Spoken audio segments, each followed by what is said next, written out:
Assalomu alaykum, hurmatli talabalar. Bugungi darsimizda moliya tizimi va moliyaviy siyosat haqida gaplashamiz. Iqtisodiyot nazariyasi fanidan. Demak, boshlaymiz. Moliya nima? Moliyaning demak mohiyati va vazifalari haqida gaplashadigan bo'lsak, demak, jamiyatda yalpi ichki mahsulot haqida o'tgan darsda gaplashdik. Yaratildi, milliy daromad yaratildi, yalpi ichki mahsulot yaratildi, soliqlar misol uchun topshiriladi, soliqlar to'lanadi va uni demak taqsimlash kerak. Taqsimlash deganda nima? Soliqlar davlat byudjetida yig'ilgandan keyin kimgadir pensiya, kimga davlat byudjetida ishlovchilarga oylik ish haqi, qaysidir yo'l qurilishiga investitsiya. Bularni demak moliya tizimi taqsimlaydi va qayta taqsimlash jarayonini yuzaga keltiradigan tizim hisoblanadi. Taqsimlash va qayta taqsimlash bo'yicha ishlaydi. Markazlashgan va markazlashmagan pul fondlarini shakllantirish orqali ishlaydi. Markazlashgan deganda davlat byudjeti asosan tushuniladi. Markazlashmagan deganda korxona mablag'lari, aholi mablag'lari tushuniladi. Xo'p, taqsimlash va qayta taqsimlashda ishlatiladi deb aytdik. Mana pastda misolni ko'rishimiz mumkin. Davlat demak soliqlar va majburiy to'lovlar orqali daromadlarni markazlashtiradi. Misol uchun, har kimdir mol-mulk solig'i, daromad solig'i, yer solig'i, qo'shilgan qiymat solig'i hammasi demak to'lanadida bitta markazga, davlat byudjetiga yig'iladi. Va undan keyin demak ularni ijtimoiy infratuzilma, ya'ni yo'llar, elektr energiya ishlab chiqarish va hokazo infratuzilmalarga, ta'lim va sog'liqni saqlashga yo'naltiradi va ijtimoiy xizmatlarga ham yo'naltiriladi. Ijtimoiy xizmatlarga ham yo'naltirib o'tadi. Demak, moliyaning birinchi o'sha taqsimlash funksiyasi. Taqsimlash funksiyasi nima? Yalpi ichki mahsulot va milliy daromadni dastlab birlamchi taqsimlanadi va so'ng qayta taqsimlanadi. Birlamchi taqsimlash nima? Ish haqi, foyda. Foyda deganda tadbirkorlar tomonidan olingan foyda bo'lishi mumkin. Renta bu yer munosabatlarida yuzaga keladi. Misol uchun, deylik, hosildorligi yuqori bo'lgan yerning rentasi yuqori bo'ladi yoki shahar markazida joylashgan yerning rentasi yuqoriroq bo'ladi ijaraga berilayotgan ma'noda. Foiz shaklidagi daromad. Foiz deganda omonat bo'lishi mumkin yoki davlatning obligatsiyalarini sotib olgan bo'lishi mumkin kimdir.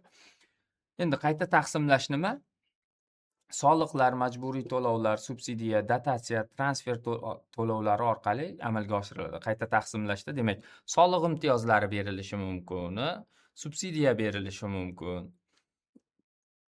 Dotatsiya deganda qo'llab-quvvatlash ma'nosida. Bizda o'sha demak birinchi ma'muriyat davrida ko'pchilik tumanlarda, ba'zi tumanlarimizda demak dotatsiyada o'tirardi, ya'ni o'zi to'liq moliyalashtira olmagan davlat byudjetidan yordam olib, demak byudjetini o'sha tuman byudjetinidagi yetishmovchilikni to'ldirgan.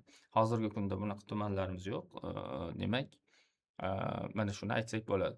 Demak, natijada resurslar ustuvor tarmoqlarga yo'naltiriladi. Nima muhim bugungi kunda? Aynan o'shalarga yo'naltiriladi va ijtimoiy tengsizlik yumshatiladi. Bu O'zbekiston uchun juda ham muhim. Bilasizlar, aholi o'sib borishi va ishsizlik darajasini demak biroz yuqoriligi bu o'z-o'zidan ijtimoiy tengsizlikni davlat uchun ustuvor yo'nalishga aylantiradi. Misol uchun, daromad oluvchi qatlam bor, ish haqi oladi boshqa. Daromad olmaydigan qatlam bo'lishi mumkin. Pensiya yoshidagilar yoki nogironligi bor shaxslar. Davlat bularni ham qaysidir ma'noda daromad bilan ta'minlash kerak, chunki inson yashash uchun qanchadir miqdorda albatta daromadga ega bo'lishi kerak. Xo'p, iqtisodiy rivojlanish rag'batlantiriladi. Qaysidir soha oqsayapti misol uchun. O'sha sohani rivojlantirish uchun nima qilinadi? O'sha sohalarga soliq imtiyozi berishi mumkin. Mana yaqinda demak yangiliklar bo'ldi. O'sha qo'shilgan qiymat solig'ini ma'lum bir nimalar uchun, o'sha kichik bizneslar uchun 6% ga tushirilishi yoki aytaylik, aylanma o'sha qo'shilgan qiymat solig'iga o'tkazish uchun chegara 1 milliard edi. Hozir o'sha 5 milliardga yetkazilishi. Mana bu narsalar demak sohalarni rivojlantirish uchun davlat tomonidan qayta taqsimlash yo'li orqali bajarildi deyishimiz mumkin bo'ladi. Xo'p, nazorat funksiyasi. Endi moliya taqsimladi. Misol uchun yo'l qurilishiga berdi, elektr energiya ishlab chiqarish uchun yangi zavodlar ochishga bularni endi nazorat qilish kerak bo'ladi. Nazorat qilish muhim. Agar nazorat qilinmasa, to'g'ri sarflanyaptimi yoki qayerdadir o'zlashtirish holatlari kuzatilmayaptimi? Bu narsalarni demak nazorat qilib turiladi. Hisobotlar, bank audit tizimi orqali demak mablag'larni maqsadli sarflash va samaradorlikni oshirish uchun ishlaydi. Moliya tizimi mana shu asosiy ikkita vazifani bajarib beradi. Xo'p, davlat budjeti xarajatlari ustidan moliya organlari nazorati orqali samarasiz sarflar aniqlanadi. Misol uchun, davlat budjeti orqali qaysidir sohaga pul yo'naltirildi. O'sha sohada haqiqatda ish bajarildimi yoki yo'qmi? Qancha mablag' qayerga yo'naltirilgan? Mana bularni demak moliya tizimi demak nazorat qiladi. Rag'batlantirish funksiyasi bor. Rag'batlantirish funksiyasi bevosita iqtisodiy subyektlarga ta'sir ko'rsatadi. Bu yuqorida aytib o'tganimizdek, soliq imtiyozlari, preferensiyalar, har xil o'sha imtiyozlar, subsidiya yoki grantlar berish orqali qaysidir sohalarni rag'batlantirishda juda ham katta rol o'ynaydi. O'shaning uchun demak moliya tizimini demak mamlakat iqtisodiyotida judayam muhim ahamiyatga egaligini ko'rishimiz mumkin bo'ladi. Xo'p, natijada nima bo'ladi? Rag'batlantirish funksiyasi ishlasa, investitsiya faoliyati kengayadi. Odamlar ko'proq o'sha sohalarga qiziqishni boshlaydi. Innovatsiyalar joriy etiladi, bandlik oshadi. Bular demak mamlakat iqtisodiyotini qo'llab-quvvatlash uchun foydalaniladi. Xo'p, moliya tizimi va uning tarkibiy bo'g'inlari. Moliya tizimi ikkita o'sha markazlashgan, markazlashmagan moliyadan iboratligini aytib o'tdik. Demak, davlat qo'lida jamlanadigan pul fondlari demak markazlashgan bo'ladi. Markazlashmagan korxona va uy xo'jaliklari ixtiyoridagi moliyaviy resurslar. Mana shu orqali nima qilinadi? Demak, markazlashmagan tizimdan aholi yoki korxonalar soliq to'laydi, mablag'lar markazlashgan, ya'ni davlat budjetiga borib tushadi va shu orqali demak davlat ularni demak nazorat qiladi. Davlat moliyasi o'sha davlat budjetini, budjetdan tashqari fondlarni, davlat kreditini nazorat qiladi, uni taqsimlaydi, mana shu ishlarni amalga oshiradi. Xo'p, budjetdan tashqari fondlar bor, ijtimoiy-iqtisodiy vazifalarni bajaradi. Demak, budjetdan tashqari fondlar, misol uchun yo'l institutlarini, infratuzilmani yaxshilash uchun alohida fondlar bor. Endi davlat krediti bo'ladigan bo'lsa, ichki va tashqi qarzlar hisobidan moliyalashtiriladi. Xalqaro kreditlar bo'lishi mumkin yoki obligatsiyalarni chiqarish orqali qarz majburiyatlarini olishi mumkin, shunga o'xshash narsalar. Mahalliy moliya bo'lsa, mahalliy budjetlar, viloyat, tuman, shahar budjetlari bo'ladi. Endi korxonalar moliyasiga keladigan bo'lsak, har bir korxonada alohida o'sha moliyaviy resurslarni shakllantirish va ulardan foydalanish alohida o'rin egallaydi. Endi uy xo'jaliklari moliyasi bo'lsa, aholining daromadlari va xarajatlariga bog'liq moliyaviy munosabatlar hisoblanadi. Jamg'arma hammasi demak birgalikda ishlaydi. Sug'urta tizimi ham moliya tizimi bilan chambarchas bog'liq ishlaydigan tizim hisoblanadi. Sug'urta tizimi.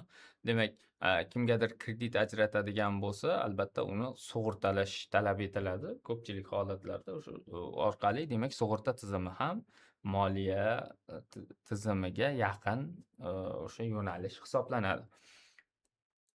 Demak, davlat budjetining daromadlari va xarajatlari.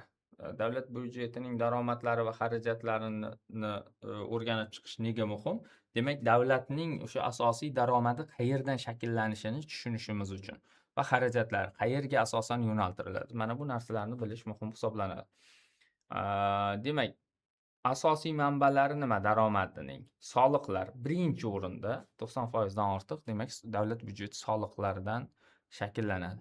majburiy to'lovlar va yig'imlar, bojxona to'lovi bo'lishi mumkin yoki boshqa turdagi yig'imlar bo'lishi mumkin.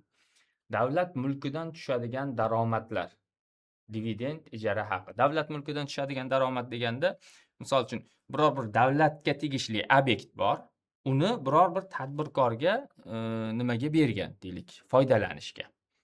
Foydalanishga birorta tadbirkorga bergan va o'sha tadbirkor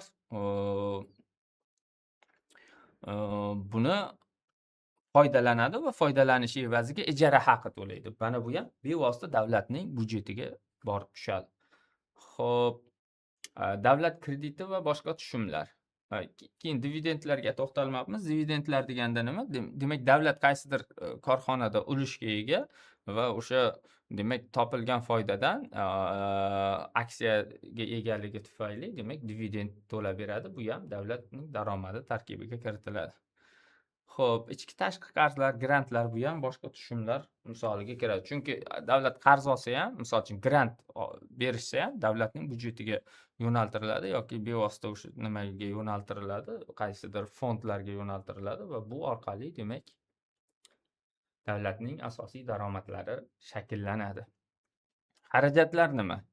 Ijtimoiy soha xarajatlari, ta'lim bilasizlar, bizda 12 yillik bepul ta'lim, o'sha sog'liqni saqlash ham bizda o'sha davlat tashkiloti, davlatning ulushi juda ham yuqori hisoblanadi. Ijtimoiy himoya, pensiya ta'minoti, yordam puli, bola puli yoki boshqa o'sha nogironlik nafaqasi, shunga o'xshash. Iqtisodiy xarajatlar, endi sanoatni rivojlantirish, infratuzilmani rivojlantirish, mana bu kabi xarajatlar. Misol uchun, open budjet tizimi davlatning xarajatiga kiradi. Demak, open budjet tizimi orqali davlat infratuzilmani yaxshilaydi va bu davlat xarajati tarkibiga kiritiladi. Davlat boshqaruvi va mudofaa xarajatlari ham demak o'sha budjet xarajatlari tarkibiga kiritiladi. Mudofaa xarajati davlat, albatta davlatning eng asosiy nima deydi, yo'nalishlaridan biri. Boshqa xususiylashtirish mumkin, imkonsiz bo'lgan, xususiylashtirish mumkin bo'lmagan dasturlaridan hisoblanadi. Investitsiya va rivojlanish dasturlari ham xarajatlar tarkibiga kiritiladi. Xo'p, budjet muvozanati bor. Budjet muvozanati deganda davlatning daromadi va xarajati teng bo'lishi tushuniladi. Misol uchun, deylik, davlat budjetida qancha shakllandi, deylik, misol uchun, deylik, 100 milliard dollar shakllanyapti budjetda. Xarajat qancha? 100 milliard dollar. Mana shunda demak muvozanat bo'ladi. Budjet profitsiyeti nima? Demak, sizda 100 milliard dollar daromad bor, 90 milliard dollar xarajat bor. Budjet profitsiyetda, ya'ni daromadlar ortiqroq. Budjet defitsiti bor. Bizda hozir 3% atrofida deyilyapti. Budjet defitsiti deganda daromadingiz 100 milliard dollar, lekin siz deylik 110 milliard dollarlik unaqa qilyapsiz, xarajat qilyapsiz. Bu budjet defitsiti deyiladi. Budjet defitsitini qoplash uchun tashqi qarzlar olishga, kreditlar olishga majbur bo'ladi davlat. Ichki qarzlar bor. Davlat obligatsiyalarini chiqaradi, mahalliy aholi sotib olishi mumkin. Tashqi qarzlar xalqaro moliya tashkilotlaridan jalb qilinadigan mablag'lar hisoblanadi. Xo'p, davlat budjetining ijtimoiy roli haqida alohida to'xtalish kerak. Bunda ijtimoiy tenglikni ta'minlash, aholi farovonligini oshirishda muhim rol o'ynaydi. Soliqqa tortish tamoyillari. Endi budjet haqida gapirgandan keyin moliya tizimi albatta soliqqa tortish tamoyillarini ham aytib o'tish kerak bo'ladi. Yuridik va jismoniy shaxslardan majburiy to'lov undirish tizimi hisoblanadi soliq va bu orqali budjet daromadlari shakllantiriladi. Demak, soliqlar majburiy, qaytarilmaydigan, bevosita va bilvosita undiriladigan to'lovlar hisoblanadi. Majburiy deganda o'sha sizda mulk bormi, mol-mulk solig'i to'laysiz, misol uchun. Qaytarilmaydigan desa, davlat uni qaytarib bermaydi, bevosita qaytarib bermaydi sizga mana solig'ingizni. Misol uchun, kimdir soliqdan, daromad solig'ini 12% qaytarib olishi, qaysidir shartlar bajarilganda qanchadir qismi qaytariladi. Bevosita siz o'zingizdan soliq undirish mumkin va bilvosita deganda qaysidir yuridik shaxsga yuridik ishlab chiqaruvchiga soliq soladi va uni bilvosita iste'molchi to'laydi. Chunki xarajatlar tarkibiga kiritib yuboradida yuridik shaxs. Xo'p, demak, soliqqa tortish tamoyillari bor. Adolatli tarzda soliqlarni joriy qilish kerak bo'ladi. Majburiylik tamoyili, albatta, davlat byudjeti soliqlarsiz shakllanmaydi. Aniqlilik tamoyili, soliqlar aniq belgilangan tartibda bo'lishi kerak. Bu demak, soliqdan qochishga imkoniyat bermaydigan tizim yaratish kerak bo'ladi. Hamma, misol uchun, soliqlarni vaqtida o'zini o'rnida to'lashi talab etiladi. Xo'p, qulaylik tamoyili o'sha bugungi kunda mana soliq uz ilovasi orqali soliq idoralariga borish hajmi keskin kamaygan. Misol uchun, soliq organlarida shtatlar qisqartirilishi kuzatildi. Nimaga? Elektron platforma orqali to'layapti odamlar va bu juda ham qulay. Tejamkorlik tamoyili minimal bo'lishi kerak. Soliq yiqish xarajatlari minimal deganda o'sha ishchi kuchini qisqartirish, elektronlashtirish, mana bular kiradi. Agar soliqni o'ziga katta xarajat qilib yig'adigan bo'lsak, u deylik, foydaliligi past bo'ladi. Xo'p, demak, bevosita soliqlarga to'xtaladigan bo'lsak, mana daromad va foydaga soliq solinadi, iqtisodiy subyektlarga to'g'ridan-to'g'ri ta'sir qiladi. Bilvosita soliqlar narx orqali undiriladi va iste'molchiga yuklanadi. Narxi oshib ketganligi tufayli kimgadir yuridik shaxsga soliq solasiz, u bevosita mahsulotining narxini ko'taradi. Demak, mahsulotning narxi ko'tarilganligi soliq o'sha mahsulotning qiymat tarkibiga kiritiladi xarajat bo'lib. Kimdir demak, u mahsulotni sotib olgan bo'lsa, u mahsulotni sotib olishi natijasida o'sha soliqni bilvosita to'lovchiga aylanadi. Xo'p, soliq yukining darajasini ham oshirib yubormaslik kerak. Soliqlar haddan oshib ketadigan bo'lsa, tadbirkorlik qiyinlashadi. Demak, bu albatta aholiga juda ham zarar beradi. Daromadlar kamayishiga, iqtisodiyotni sekinlashishiga sabab bo'ladi. Endi pul muomalasi va pul kredit tizimi va banklar haqida gaplashamiz. Demak, bu nima va qanday ishlaydi? Pul muomalasi nima? Pulning uzluksiz harakati, demak, iqtisodiyotda aylanish. Tovar va xizmatlar ayirboshlanishi. Tovar va xizmatlar ayirboshlanishi deganda siz, demak, mahsulot sotib olyapsiz. O'sha tovarni siz pulga ayirboshlaysiz. Pul ham bitta tovar hisoblanadi. Eng likvid tovar, ya'ni o'zining qiymatini o'sha ma'lum to'lov vositasi sifatida bo'lganligi uchun. Va iqtisodiy munosabatlar aylanishi jarayoni hisoblanadi. Ishlab chiqarish natijalari pul muomalasi orqali realizatsiya qilinadi. Ya'ni siz mahsulot ishlab chiqarasiz, uni pulga sotasiz, realizatsiya qilyapsiz. Daromadlar taqsimlanadi. Demak, daromad olganingizdan keyin uni oylik qilib ishchilarga berasiz. Va mana bular demak asosiy o'rin tutadi. To'lovlar amalga oshirilishi, soliq deymizmi yoki siz ishlab chiqarish jarayonida mahsulot sotib olyapsiz, xomashyoni to'lovini qilib berasiz. Demak, pul iqtisodiyotda qiymat o'lchovi. Qiymat o'lchovi deganda siz biror bir mahsulot ishlab chiqardingiz, uni qiymati bor. Deylik, $100 mahsulot, yoki 1 million so'mlik mahsulot. Bu qiymat o'lchovi bo'ladi. Ayirboshlash vositasi. Siz 1 million so'm olib borsam, o'sha mahsulotingizni ayirboshlaymiz. Men 1 million so'mni beraman, siz demak o'sha mahsulotni menga berasiz. Bu ayirboshlash vositasi. To'lov vositasi deganda men boraman, soliqlarimni to'layman. Elektr energiyaga pul to'layman. Mana shu demak funksiyalarni bajaradi. Pul muomalasi bozor iqtisodiyotining asosi hisoblanadi va tizimni to'g'ri ishlashiga yordam beradi. Xo'p, barqaror pul muomalasi nimaga nima afzalliklar beradi? Ishlab chiqarish uzluksizligi ta'minlanadi. Pul yetishmasa, pul massasining yetishmasligi, demak, iqtisodiyotni sekinlashtiradigan asosiy omil. Bandlik darajasi barqarorligi, ya'ni bandlik darajasi, aholi demak, pul yetarli bo'lsa, ishlab chiqarish o'sadi. Iqtisodiyot bir-biriga zanjir bo'lib bog'langan. Demak, bu ham biror bir narsaning o'zgarishi butun tizimga ta'sir qiladi. Narxlar barqarorligiga ham ta'sir qiladi. Endi beqaror bo'lsa pul o'zgarish, inflyatsiya kuchayadi. Misol uchun, bir ko'payib qoldi pul, bir kamayib ketdi pul iqtisodiyotda, misol uchun. Ko'payib ketdi, kamayib ketdi deganda bankomatlarga boryapsiz, naqd pul ololmaysiz, misol uchun. Yoki oyligingiz kech tushyapti yoki shunga o'xshash narsalar. Narxlar o'zgarishi, iqtisodiy inqirozlar yuzaga kelishi mana bu shaklda bo'ladi. Xo'p,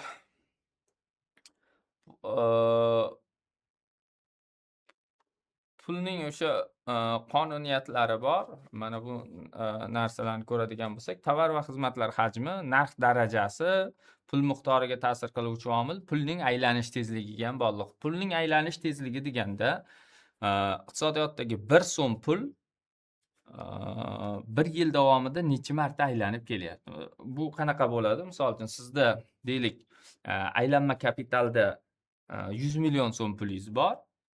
O'sha 100 million so'm, demak, siz 1 yilda 500 million so'mlik mahsulot ishlab chiqaryapsiz. Bu degani 1 so'm pulingiz 5 marta aylanib kelyapti. Har aylanganda sizga 5 marta foyda generatsiya qilib berishi tushuniladi. Pul massasi ortsa, ya'ni mamlakatda pul ko'paysa nima bo'ladi? Talab oshadi. Talab oshishi nega? Odamlarning, aholining daromadi oshadi va buning natijasida demak, daromadi oshgan aholi ko'proq narsa sotib olishga o'sha moyilligi ortadi. Narxlar ko'tariladi. Narxlar ko'tarilishining asosiy sababi nima? Narxlar demak, hammada pul bo'lgandan keyin o'z-o'zidan sotib oluvchi ko'payadi. Talab oshganligi tufayli narxlar ko'tariladi va inflyatsiya yuzaga keladi. Endi pul kamaysa nima bo'ladi? To'lovlar qisqaradi, pul kam, demak, o'z-o'zidan kamroq va savdo hajmi kamayadi. Odamlar kamroq demak, o'sha sarflashni boshlaydi va ishlab chiqarish pasayishini kuzatishimiz mumkin. O'shaning uchun Markaziy bank pul massasini nazorat qiluvchi organ hisoblanadi. Pul massasi qachon ko'payishi kerak, qachon kamayishi kerak. Misol uchun, qish mavsumida pulning massasi kamroq bo'lishi maqsadga muvofiq bo'ladi. Yoz mavsumida pulning massasini oshirish kerak. Nega? Buning asosiy sababi pulga bo'lgan talabning ortishi. Pulga bo'lgan talabning ortishi natijasida bu talab oshadi. Chunki iqtisodiy faollik bir necha barobar tezlashadi.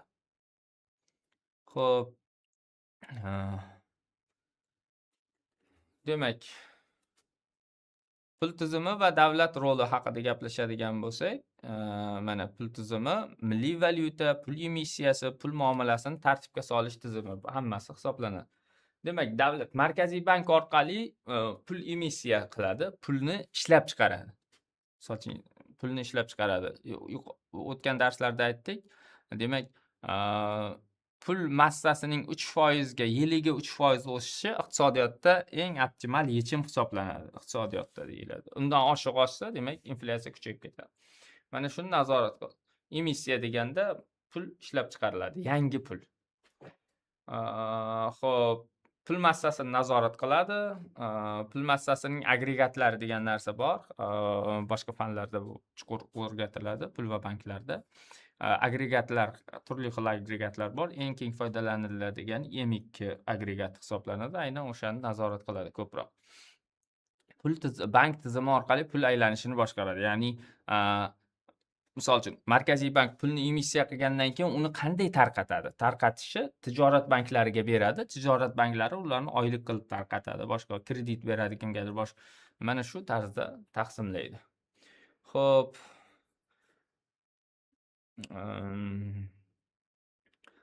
bugungi kunda pul munosabatlari ham o'zgarib boryapti. Naqdsiz pul muomalasi juda ham kengayib, ommalashib ketyapti bugungi kunda. O'zbekistonda ham ko'rib turibsizlar. Naqdsiz pul muomalasi juda ham keng yoyilyapti va odamlar juda ko'pchiligi buni qulay hisoblayapti. O'shaning uchun, demak, bu narsa muhim hisoblanadi. Xo'p, pulga bo'lgan talab va pul taklifi. Pul talabi nima bo'ladi? Iqtisodiyotda to'lov amalga oshirishda, jamg'armada zaxira tutish uchun demak pulga o'z-o'zidan ehtiyoj seziladi bu. Pulga bo'lgan talabni shakllantiradi bu. Demak, pul iqtisodiyotda likvidlilik vositasi, ya'ni to'lov vositasi hisoblanadi. Demak, bankning likvidliligi deganda bankning to'lov qobiliyati nazarda tutiladi. Yoki eng likvid mahsulot deyilganda o'zining qiymatini eng tez o'sha pulga almashtiradigan mahsulot tushuniladi. Eng tez sotiladigan mahsulot desak ham bo'ladi. Xo'p, demak, pulga talabning asosiy omillari, demak, daromad oshsa, pulga talab oshadi o'z-o'zidan. Chunki oylikni ko'proq, misol uchun, ish haqi oshyaptimi? Ish haqi deylik 10% ga oshdi. Ish haqi 10% ga oshishi, demak, pulga talabning 10% ga oshishini anglatadi o'z-o'zidan. Xo'p, narxlar oshsa ko'proq pul kerak bo'ladi. Avval siz 1 million so'mga sotib olardingiz, demak, narxlar oshgandan keyin 1,5 million so'mga sotib olyapti. Bu o'z-o'zidan pulga bo'lgan talabni oshishiga sabab bo'ladi. Foiz stavkasi oshganda pulga bo'lgan talab kamayadi, chunki jamg'arma foydaliroq bo'ladi. Jamg'arma qiladi odamlar, ko'p bunaqa sarflamaydi, misol uchun. Iqtisodiy faollik oshsa, o'z-o'zidan pulga bo'lgan talabni oshishini kuzatishimiz mumkin bo'ladi. Xo'p, mana iqtisodiy o'sish davrida korxonalar ko'proq savdo qiladi va pulga bo'lgan talabi oshib boradi. Pul taklifi endi. Pul taklifi deganda iqtisodiyotda pul massasini nazorat qilish tushuniladi. Markaziy bank va bizda bank tizimi ikki pog'onali tizim. Markaziy bank birinchi pog'onada u pul emissiya qiladi, nazorat qiladi. Tijorat banklari pulni tarqatadi, aholi bilan ishlaydi. Aholi yoki yuridik va jismoniy shaxslar bilan ishlaydi. Xo'p, demak, pul taklifini kim shakllantiradi? Markaziy bank shakllantiradi. Tijorat banklari shakllantiradi. Tijorat banklari deganda, tijorat banklari ham Markaziy bankdan kredit olib, uni ustiga o'sha o'zining daromad qancha o'sha stavkasini qo'yib, aholiga taqdim etishi mumkin. Shunga o'xshab shakllanadi. Demak, pulga talab va taklifning tengligi bozor muvozanatiga sabab bo'ladi. Agar pulning taklifi oshib ketsa, bu o'z-o'zidan inflyatsiyaga olib boradi. Pulning talabi, demak, oshib ketadigan bo'lsa, bunda ham o'sha narxlar ko'tarilishiga sabab bo'lishi mumkin. Faollik pasayadi. Va endi pul kredit siyosati orqali tartibga solish. Foiz stavkasini o'zgartirish orqali erishiladi. Mana pulga bo'lgan talab va taklifda o'sha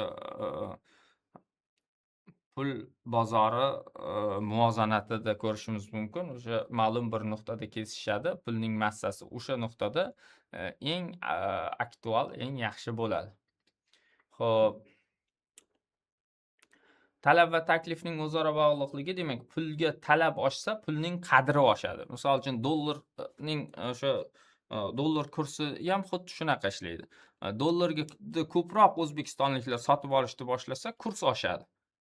Sotib olish kamaysada, ko'p kishi sotadigan bo'lsa dollarda, bu o'z-o'zidan uning qiymatini pasayishiga sabab bo'ladi.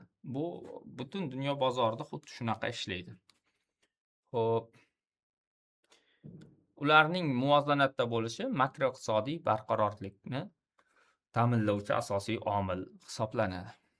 Endi pul bozori muvozanatini ko'radigan bo'lsak, mana chizmada ko'rib turishimiz mumkinki, pulning taklifi va talabi o'sha bir chiziqda kesishida, aytaylik, o'sha muvozanat shakllanyapti. Muvozanat shakllanishi, demak, bu barqaror makroiqtisodiy muvozanatga misol bo'la oladi. Endi ko'rib chiqadigan bo'lsak, inflyatsiya va uning pul tizimiga ta'siri. Inflyatsiyaning mohiyati nima, qanday ishlaydi? Inflyatsiya bu pulning qadrsizlanishi. Demak, 100 so'mga avval ko'proq mahsulot olgan bo'lsangiz, 1 yildan keyin 100 so'mga kamroq mahsulot olyapsiz. Demak, mana shu inflyatsiya bo'ladi. Xo'p, Sotib olish qobiliyatini pasaytiradi. Bu albatta kamroq mahsulot sotib olish.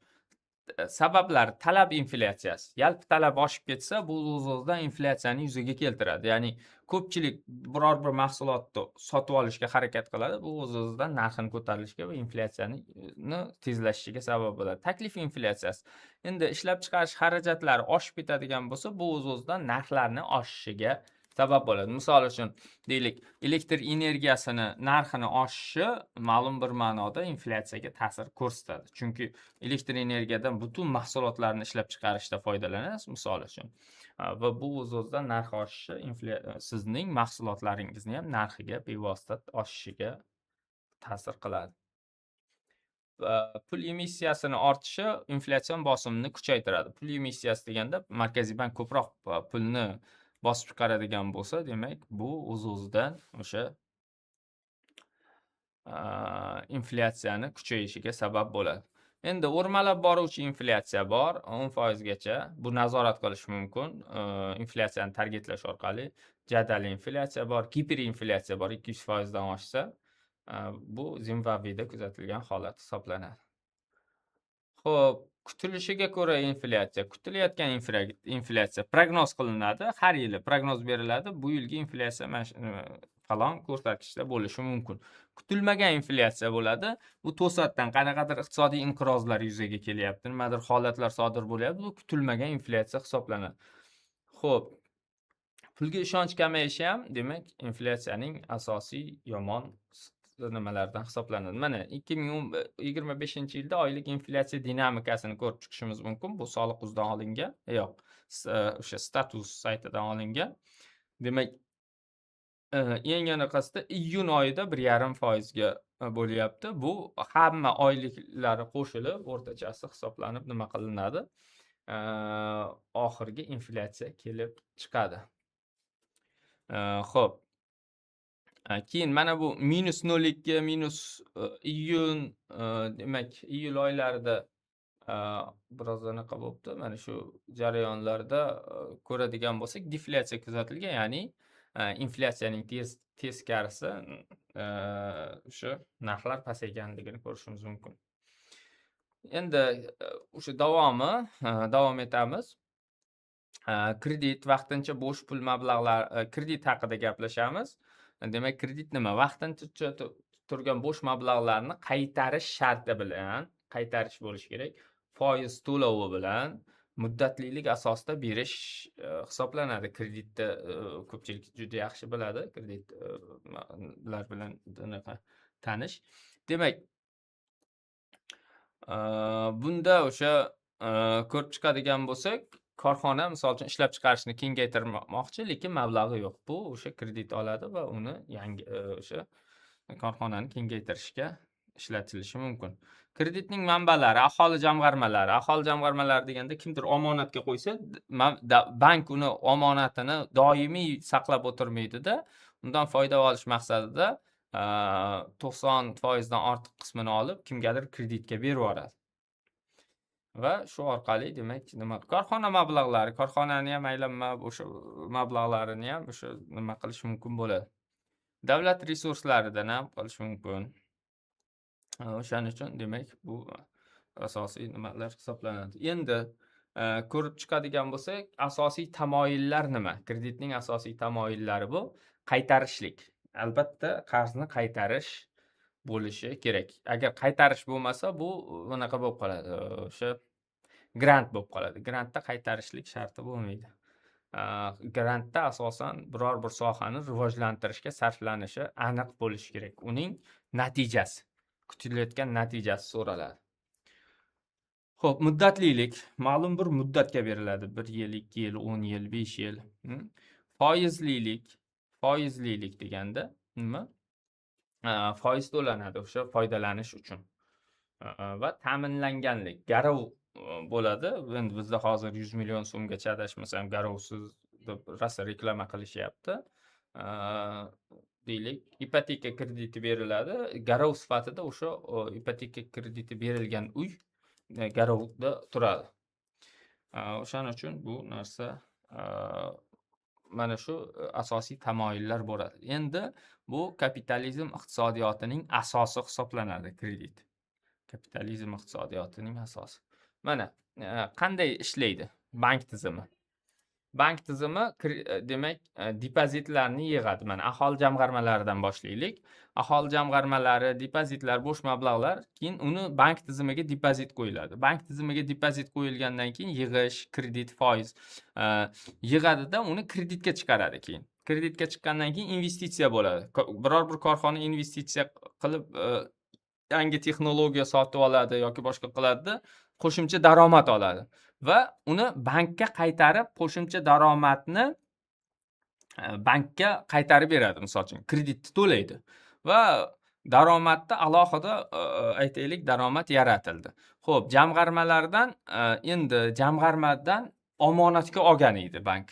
Omonatga olgan edi, omonatda ham nechidir foiz qo'shib qaytarish kerak. Omonatga qo'yilganda, omonat.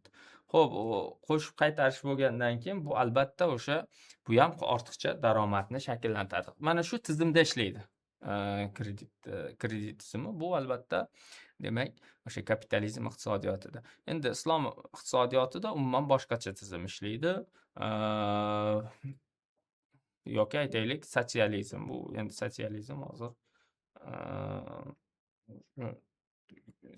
deyarli hech qayerda yo'q.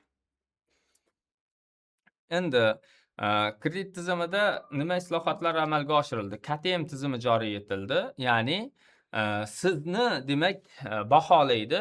Bilasiz, kredit tarixida scoring degan narsa bor. Demak, sizning natijangiz yomon bo'lsa, banklar kredit bermaydi. Nega? Uni qaytara olish imkoniyatingiz yetmaydi deb hisoblagan uchun. Misol uchun, bitta bankdan 100 million so'm kredit olgan kimdir, va uni demak daromadi bor o'sha 10 million so'm, uni qaytaradi. Lekin boshqa bankka yana 100 million so'm so'rab nima qilinsa, uni bermaydi. Nega? Boshqa bankda 100 million so'm krediti bor buni. Har oy to'lash kerak. O'zi daromadi 10 million so'm. Bundan ham oladigan bo'lsa, qanday qaytaradi degan masala bor. Xo'p.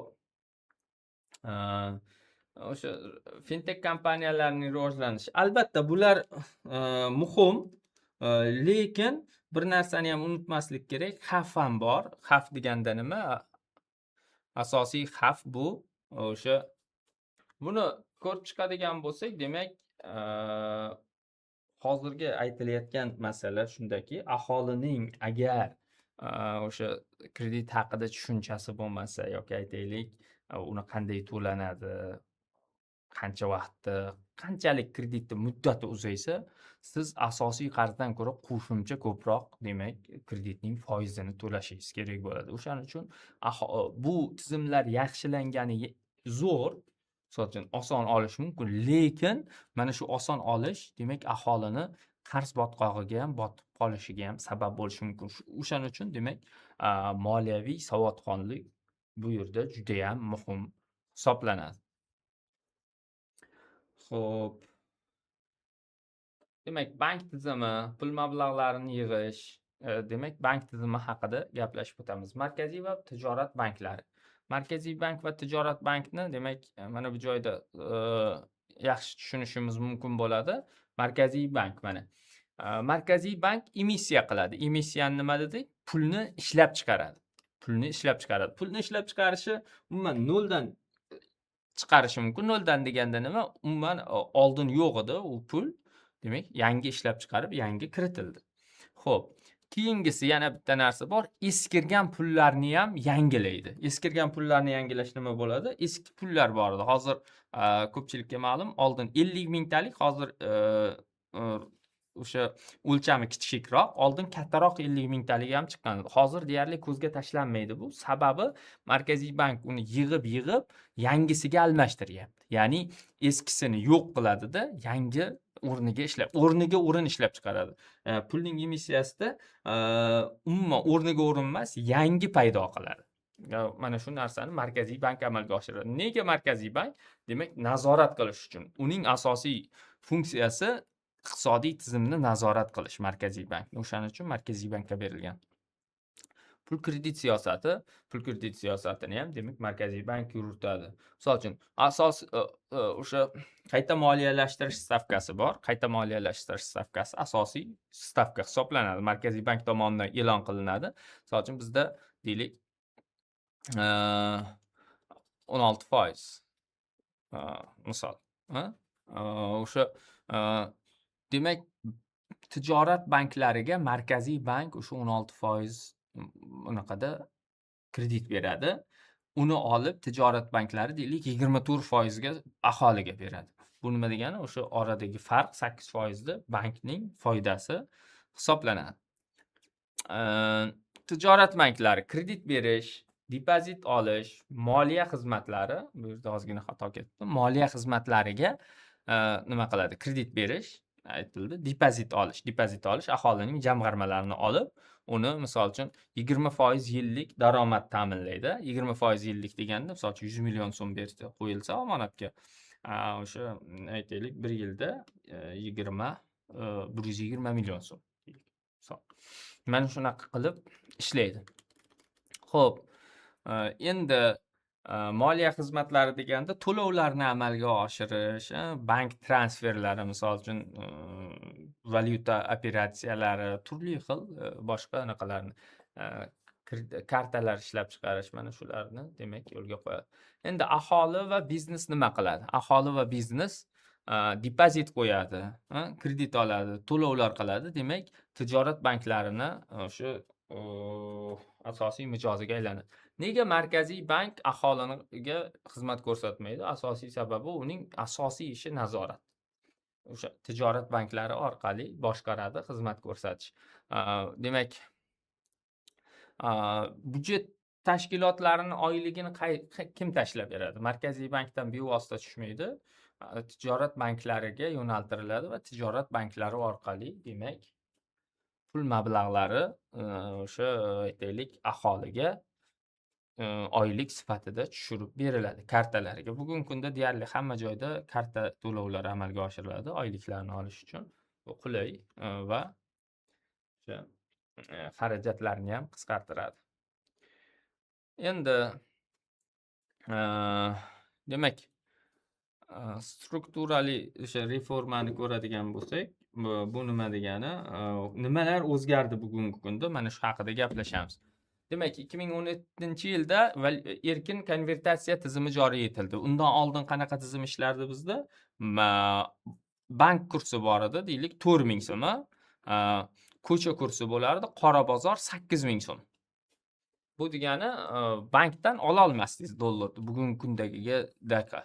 Demak, borib o'sha bozordan, qora bozordan olish kerak bo'ladi. Mahsulotlarning ham narxi qora bozor kursida hisoblanadi. O'shani demak, siyosiy iroda tufayli demak, bu tizimga o'tildi. Agar bu tizimga o'tmaganimizda bugungi iqtisodiy yuksalish, bugungi iqtisodiy faollik bo'lmagan bo'lar edi. Xo'p, xalqaro institutlar bilan hamkorlik, misol uchun IMF, bu Xalqaro valyuta jamg'armasi, Jahon banki bilan hamkorlik keng yo'lga qo'yildi. A'zo emasmiz, ulardan maslahatlar olamiz. Bozor mexanizmlariga o'tish, davlatning ishtirokini keskin kamaytirish, xususiylashtirish orqali juda katta anaqalarga demak xususiylashtirish orqali demak bozorni erkinlashtirishga harakat qilinyapti. Bu ham juda ham katta yutuq hisoblanadi. Demak, inflyatsiyani targetlash joriy etilgan. Inflyatsiyani targetlash tizimi nima? 2030-yilgacha 5% ga tushirish. 5% ga tushirish. Hozir 7%, 8% atrofida 5% ga tushirish. Undan oldin 10% dan yuqori edi. 10% dan yuqori edi. Bugungi kunda demak inflyatsiyaning pasayishi albatta aholining daromadlarini oshishiga yordam beradi. Xo'p, mana shu demak bugungi asosiy siyosatlardan hisoblanadi. Va agar inflyatsiya pasaysa nega aholining daromadi oshadi deyilsa, odamlar kamroq pul sarflab, ko'proq mahsulot sotib olishni boshlaydi. Demak, agar inflyatsiya yuqorilashib ketsa, misol uchun giperinflyatsiya haqida gaplashdik. Zimbabveda bu narsa sodir bo'lgan. Ertalab nonning narxi deylik 100 bo'lsa, obeddan keyin chiqsangiz 120 bo'lgan. Demak, bu kundan kunga shunaqa giperinflyatsiyalar sabab bo'lganligini ko'rishimiz mumkin. Shu bilan bugungi demak darsimiz yakuniga yetdi. E'tiboringiz uchun rahmat. Salomat bo'ling.